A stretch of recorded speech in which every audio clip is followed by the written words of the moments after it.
Budaya. Perkenalkan, nama saya Christopher Cokro dari kelas MT1N1 dengan NIK 232211111075. Hari ini saya akan berbicara tentang topik saya, yaitu korupsi.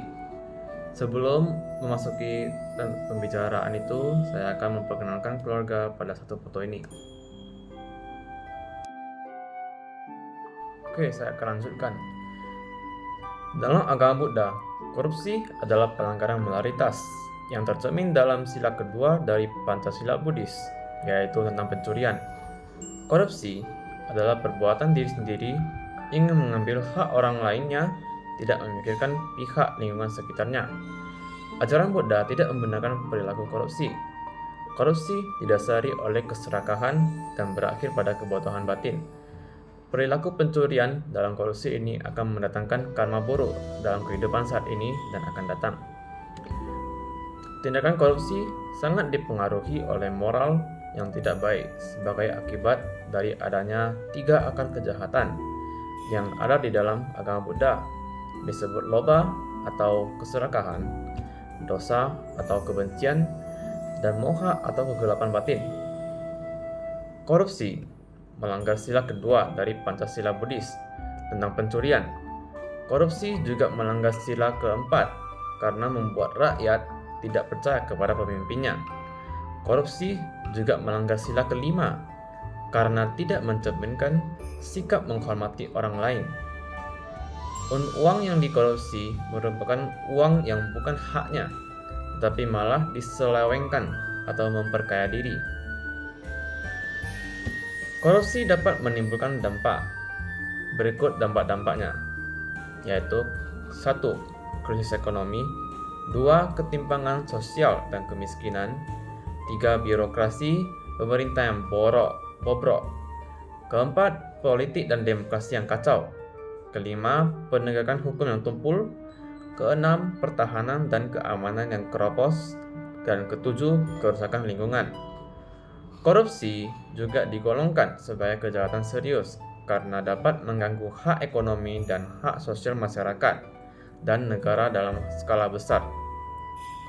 Adapun juga dalam sisi ekonomi, dampak korupsi antara lain lesunya pertumbuhan ekonomi dan investasi, 2. Penurunan produktivitas, 3. Rendahnya kualitas barang dan jasa publik, 4. Menurunnya pendapatan negara dari sektor pajak, dan 5. Meningkatnya hutang pemerintahan. Ya, itu saja dampak dari korupsi yang dapat saya cari. Untuk yang selanjutnya, saya akan membicarakan tentang UU yang mengatur tentang korupsi, yaitu antara lain ada 1. UU nomor 30 tahun 2002. Yang kedua, UU nomor 20 tahun 2001. Ketiga, UU nomor 8 tahun 2010. Dan keempat, UU nomor 19 tahun 2019. Itu saja UU yang dapat saya cari. Ya, ada 4. Dan berikutnya saya akan memasuki tentang cara untuk mencegah korupsi. Ada banyak kali tindakan untuk mencegah korupsi. Ini saja yang akan saya bicarakan, yaitu yang ke-1, meningkatkan fungsi pengawasan baik internal, fungsional, masyarakat maupun legislatif. Memperkuat DPR dan Mahkamah Agung. Memperkuat Dewan Perwakilan Rakyat atau DPR dan Mahkamah Agung serta jajaran peradilan di bawahnya. Yang ketiga, meningkatkan kesadaran masyarakat. Bagaimana itu? Yaitu melalui edukasi dan advokasi. KPK meningkatkan kesadaran masyarakat akan dampak korupsi. Yang keempat, hidup sesuai kemampuan.